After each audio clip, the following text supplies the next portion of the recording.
toute honnêteté, s'il y a une équipe qui doit avoir des regrets à la fin de ce match-là, c'est bien Manchester City. Parce que les Citizens, en première mi-temps, ils doivent tuer le match. Ils doivent mener, je dis bien, 4-0, 5-0. Parce qu'aujourd'hui, qu'on le veuille ou non, le Real Madrid nous a encore une fois montré que c'est eux les méchants. C'est eux les méchants. Je vous ai dit la dernière fois, c'est une équipe de bandits. Et à un moment donné, je suis désolé, un bandit, si tu as envie de l'achever, il faut le tuer, il faut le cadavrer. Le Real, il ne faut pas être là à faire semblant avec eux. Quand tu peux les assassiner, il faut le faire. Et aujourd'hui, City, en première mi-temps, ils peuvent les guillotiner.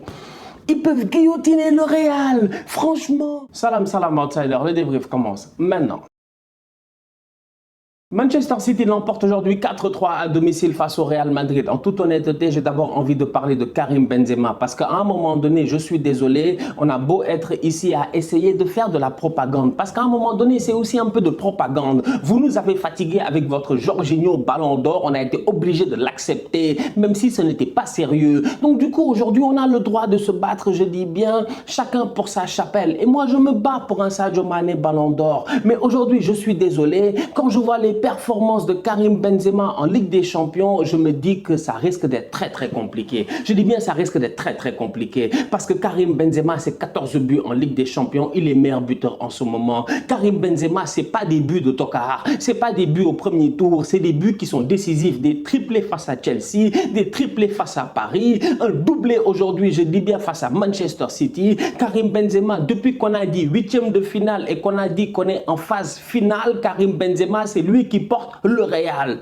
C'est lui qui porte le Real. Il est tout simplement sensationnel. Sur le terrain, tout est bon. Tout est bon. Tout ce que Benzema fait, c'est bon. Il n'y a pas de négatif dans ce que Benzema fait. On ne peut pas dire que ça, c'est pas bon, ça, c'est pas bon. Si tu le dis, tu fais preuve de mauvaise foi. Il est fort.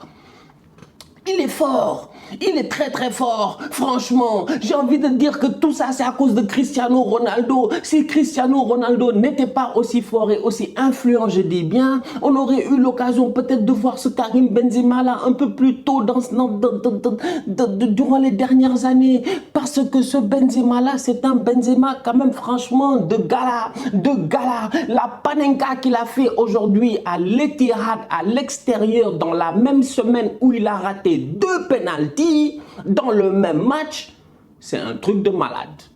Ça, c'est un truc de malade, c'est un truc de fada, comme ils disent, franchement. Ça, c'est un truc de fou. On va être très sérieux. Ce que Benzema a fait aujourd'hui, cette panenka à l'Etihad face à Ederson, je dis, à l'extérieur, en demi-finale de Ligue des Champions, après avoir raté 2 pénaltys face à Osasuna, des pénaltys que nous-mêmes, on a vus de nos propres yeux la semaine passée, eh ben, c'est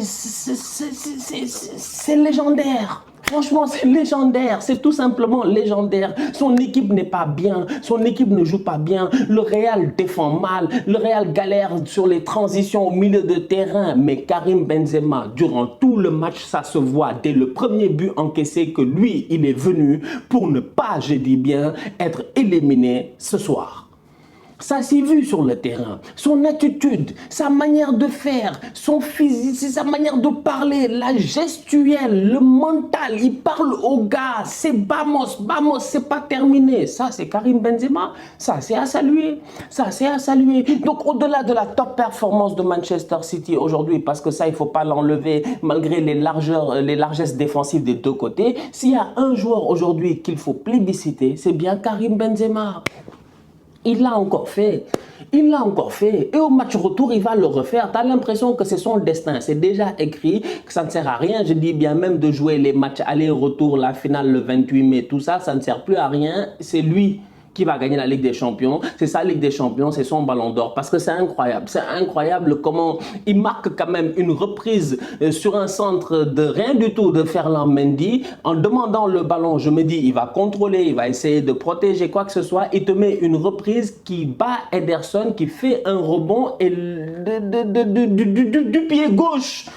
Mais ne me fâchez pas, du pied gauche, s'il vous plaît. Dans un angle improbable, il frappe le ballon talon ou je ne sais pas quoi. Franchement, C'est un top player, c'est un top player, c'est un leader, je l'ai dit la dernière fois. C'est Karim Benzema qui se réveille tous les matins, il prend sa douche, on va être très très sérieux, il prépare le petit déjeuner pour Rodrigo et Vinicius, il fait leur sac, il les prend par la main, il les amène à l'école. Et c'est ce qu'on voit aujourd'hui franchement, Vinicius qui sort une top performance offensivement, toujours dangereux et tout. Franchement, Benzema, chapeau. Il y a quelques semaines, dans un débrief, j'avais parlé de Bernardo Silva. Bernardo Silva, j'avais parlé de lui en disant que la plupart des gens regardent les matchs de City. On parle beaucoup de De Bruyne, de Foden, de Mahrez, tout ça, c'est vrai. C'est eux les top players, c'est eux les grands joueurs. C'est peut-être eux, je dis bien, les joueurs les plus marketable ou whatever. Mais aujourd'hui, s'il y a un boy qui est le bandit, c'est lui le joueur, c'est Bernardo Silva. Il est extraordinaire. Son but en est, je dis bien, la preuve. Parce que Bernardo Silva, c'est pas son problème. Normalement, on joue le sifflet, on joue le sifflet. Tout le monde s'arrête, tout le monde se pose. Bernardo, c'est pas son souci. Il prend le ballon, il claque une frappe dans un angle improbable. Bernardo, il est toujours là pour couvrir, je dis bien, les latéraux, pour les aider en première mi-temps. Il aide énormément John Stones face à Vinicius de temps en temps. Quand il faut aller de l'autre côté, il l'est. C'est-à-dire, Bernardo, tu le vois là, après tu le vois là-bas et tu te demandes comment est-ce qu'il est passé de là à là-bas en un court laps de temps. Il est passé par où? Franchement, tu te demandes même si Bernardo, de temps en temps, il n'est pas sur le terrain, sur un balai volant. On joue au football, lui, il joue au Quidditch, lui, il va trop vite. Franchement, il est trop rapide, il est partout, il est juste partout. Il n'est pas fatigué, il passe son temps à sourire. Il vient d'où, lui? Et on le connaît en plus. Ce qui me fait mal, c'est que Bernardo, on le connaît très bien. Moi, Bernardo, l'année de Bernardo de Monaco, le Monaco de Bernardo, le Monaco de Fabinho, de Mbappé, le Monaco de, comment il s'appelle, de Boy Sidibé, le Monaco de comment il s'appelle, le gardien de la Croatie, de Subasic, le Monaco de, ce Monaco-là, on le connaît, je dis bien, Bernardo Silva, mais moi, qui m'aurait dit qu'il était capable d'avoir un volume de jeu comme ça, je l'aurais pas cru. Franchement, je l'aurais pas cru. Peut-être qu'on pensait que c'était un simple ailier, alors que non, c'est un joueur complet, un top player, top performance de sa part. Bravo Bernardo. 7 buts dans une demi-finale de Ligue des Champions, c'est assez rare. Franchement, c'est assez rare. Je ne sais pas, c'est quand la dernière fois, en tout cas moi, j'ai rarement vu 7 buts dans une demi-finale de Ligue des Champions. D'habitude, à un moment donné, les gars se gèrent. Et j'ai envie d'attribuer ça à deux facteurs. Le premier facteur, c'est d'abord le fait qu'il n'y a plus de buts à l'extérieur. Il n'y a plus de buts à l'extérieur. On a eu l'occasion de le voir aujourd'hui. Quand le Real, j'ai dit, ils reviennent à 3-2 ou même à 2-1, à un moment donné, les Madrilènes, ils doivent tuer le match. Ils doivent fermer le match. Tu fermes le match. S'il y a but à l'extérieur, tu 2-1, 3-2, tu fermes le match. Parce que tu sais qu'à 1-0 au retour, tu es qualifié. Ça, c'était ça avant. Maintenant, ce n'est plus comme cela. Maintenant, à 3-2, si au retour, tu gagnes 1-0, tu vas en prolongation. Donc, du coup, pendant tout le match, on a vu deux équipes qui n'ont constamment fait que attaquer, constamment fait que attaquer. Et c'est là où j'ai envie quand même aussi, d'un autre côté, de saluer le Real, parce que le Real, ils n'ont pas eu peur d'attaquer. Ils ont une baraka en Ligue des Champions, une chance extraordinaire. On a eu l'occasion de le voir aujourd'hui, parce que Mahrez, normalement, il doit marquer. D'un autre côté, je comprends maintenant pourquoi Cholo Simeone, il a passé son temps à défendre. Cholo n'est pas fou. Vous avez vu les occasions de Foden et de Mahrez là. Si le Cholo Simeone et son Atlético étaient venus jouer au football, normalement, je dis bien normalement, ils auraient pris, je dis, 5-6-0. Parce que le Real, comme je dis, en première mi-temps, normalement, ils doivent prendre 4-0. Mais ils ont eu de la chance, ils n'ont pas pris les 4-0. Et derrière, Benzema, encore une fois, s'est réveillé, il a pris l'équipe, il s'est réveillé, il a porté la team. Et les gars ont fini par mettre 3 buts. Donc, tu as le but à l'extérieur qui fait la différence, mais au-delà du but à l'extérieur, tu as aussi le fait que défensivement parlant, Casemiro n'est pas là. Et quand Casemiro n'est pas là, ça se voit. Je vous l'ai dit ici la dernière fois, quand le Real a joué face à Séville, c'était il n'y a même pas 10 jours. Quand le Real a joué face à Séville, ils ont gagné 3-2. Casemiro n'était pas là au milieu de terrain, ils ont galéré. Et ça se voit. Il n'y a pas un joueur capable de remplacer Casemiro parce que historiquement, le remplaçant de Casemiro a remplacé Makelele. Entre Casemiro et Makelele, il y a eu un vide. Un vide, je dis bien, qu'on peut facilement attribuer, si tu regardes regardes bien, en Ligue des Champions, le Real, pendant des années, il ne dépassait pas les huitièmes de finale. Il n'avait pas de 6. Il n'avait pas de 6. Il a fallu, je dis bien, qu'ils aient un 6 à un moment donné pour qu'il se passe quelque chose. Bon, bref, Mourinho est venu et tout, mais c'est pour dire à quel point, quand je regarde cette équipe-là du Real, je me dis que Casemiro est un joueur indispensable. Défensivement parlant, il permet, je dis bien, de réguler le placement de ces gars.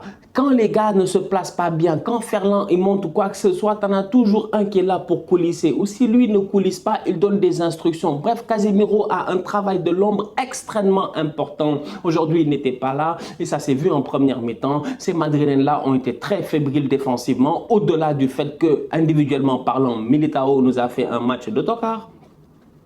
Lui, depuis sa suspension lors du match retour en Ligue des Champions il y a quelques semaines, là, j'ai l'impression qu'il ne se gère pas. On le voit jouer, Militao était très bon cette saison, mais pour le moment, en fin de saison, c'est dommage, il y a beaucoup d'erreurs dans son football. Et tu as l'impression derrière qu'il a même contaminé, je dis bien, David Alaba, ce qui est dommage. Donc du coup, tu vois qu'au niveau du Real, défensivement parlant, au milieu de terrain, ils ont eu un joueur qui n'était pas là, et ce joueur-là qui n'était pas là, eh ben, ça leur a posé des problèmes, parce qu'il n'y avait personne pour mettre le bordel dans le milieu de City. Personne pour être là à faire des fautes, couper les transitions, tout ça. Au niveau de Manchester City, si tu vois le débordement de Vinicius, le but de Vinicius qui est sensationnel, qui est très très beau, franchement, mais c'est parce que City n'ont pas de latéral, ils n'ont pas de latéraux, tu n'as pas Cancelo, tu n'as pas Kyle Walker, eh ben c'est évident qu'à un moment donné, il te manque quelque chose. Tu fais jouer John Stones, c'est pas mal, il a essayé de se gérer en position offensive, il montait un tout petit peu vers le centre, au milieu de terrain, pour essayer, je dis bien, d'amener une certaine densité. Après, tu fais jouer Fernandinho, il fait sa passe décisive, mais défensivement parlant, on a vu comment Vinicius, il fait un 50 mètres. Un Gareth Bale, Marc Bartra, un Gareth Bale, Maicon. Vinicius s'est fait plaisir, il a claqué un très très beau but, franchement. Mais tout simplement, aujourd'hui, si tu regardes bien, 7 buts en Ligue des Champions, en demi-finale, ah ben je suis désolé, franchement, entre vous et moi, c'est très très rare. Et à mon humble avis, c'est attribuable au fait que les buts à l'extérieur n'existent pas. Donc, il faut marquer des buts. Et au-delà de cela, au fait que défensivement parlant, des deux côtés, il y avait des joueurs qui étaient importants qui n'étaient pas là. Casemiro, tu l'enlèves. Tu sais très bien que le Real a des problèmes. Au niveau de City, tu enlèves Cancelo, tu enlèves Kyle Walker, tu enlèves les latéraux tout court. Tu sais qu'eux aussi, ils ont des problèmes. Le trio offensif de Manchester City a été très bon aujourd'hui. C'est-à-dire que si tu enlèves les ratés, parce que c'est vrai qu'ils ont été des rattaquants, les Foden, les Mahrez et les Jesus, les quatre jeunes, et même Kevin De Bruyne, c'est vrai que ça a été un peu un quatuor de rattaquants, parce que je leur en veux sur le fait qu'ils n'aient pas su, je dis bien, mettre ce coup de massue-là au Real. Comme j'ai eu l'occasion de dire, le Real, c'est une équipe de bandits. Si tu leur donnes, je dis bien, un soupçon de vie, si tu leur donnes, je dis bien, un tout petit peu d'air, d'oxygène pour respirer, ils vont se relever et ils vont te taper. Et c'est ce qui s'est passé aujourd'hui. Et heureusement, même qu'à la fin, ils n'ont pas fait match nul parce que le Real était capable d'aller faire 4-4. Ici, on n'allait rien comprendre. Mais offensivement parlant, au niveau de City, en termes de mouvement, comme d'habitude, ça a été très bien huilé. Il se crée des occasions, ça se voit, ça va très vite. Kevin De Bruyne est un excellent joueur de football. Il nous l'a montré encore une fois aujourd'hui. Il a été très bon. C'est un leader au-delà de cela. De la même manière que Karim Benzema porte le Real de par son leadership, sa manière de faire, sa gestuelle. De la même manière, je suis désolé, Kevin De Bruyne, pour moi, c'est la même chose. C'est cette même gestuelle, c'est ce même leadership-là que je vois avec lui. Riyad Mahrez sur le terrain, il manque de chance, mais il est plutôt bon. Phil Foden, il est très bon. Franchement, ils ont tous été très bons au niveau de City. Man City prend 3 buts aujourd'hui, mais si tu regardes bien les 3 buts que Man City prend, normalement, ils ne doivent pas les prendre.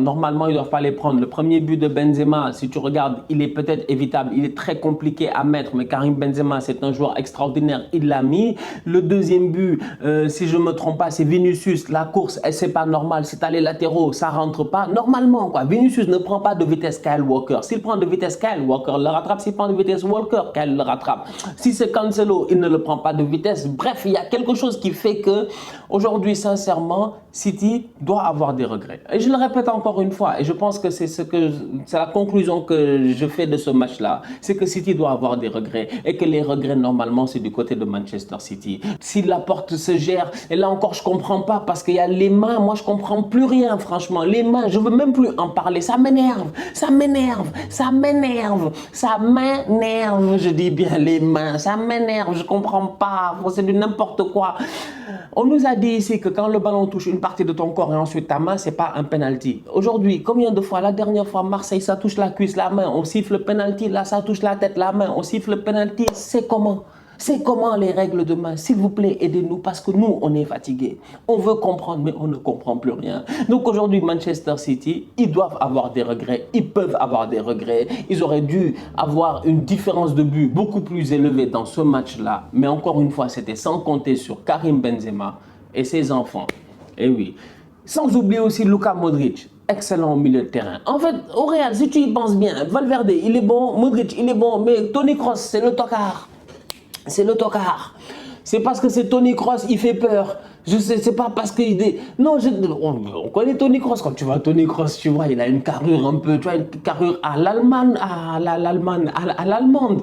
Tu vois, une carrure un peu, tu vois, il a l'air méchant, quoi. Il a l'air sévère, Toni Kroos. Tu vois, tu as l'impression que si tu lui parles mal, il va te répondre mal ou quoi que ce soit. On s'en fout. Toni Kroos, il faut lui dire la vérité. Intensité zéro. Intensité zéro. Moi, je cherche la pertinence de Toni Kroos. À part les corners et les coups de pied arrêtés, franchement, dans le jeu du Real, je cherche la pertinence de Toni Kroos. Et face à une équipe comme Manchester City, qui a un milieu de terrain qui est très, très mobile et tout, tu as besoin de joueurs avec de l'intensité. Valverde l'avait, Modric, il l'avait, Toni Kroos ne l'avait pas. C'est une réalité, franchement. J'ai très hâte au match retour, on va voir ce que ça va donner. En attendant le match entre Liverpool et Villarreal, j'espère que les deux aussi vont se gérer parce que là, ce qu'on a eu en termes de spectacle, c'est le bonheur. C'est le bonheur. Franchement, c'est le bonheur. Là où on était dans le monde, en tout cas, quiconque a regardé ce match-là s'est fait plaisir. C'était du beau football. La famille, on se capte très bientôt pour un nouveau débrief. D'ici là, on continue à liker, on continue à partager. On s'abonne, on s'abonne, on s'abonne. On est ensemble, on reste en santé, c'est le plus important. Tous outsiders.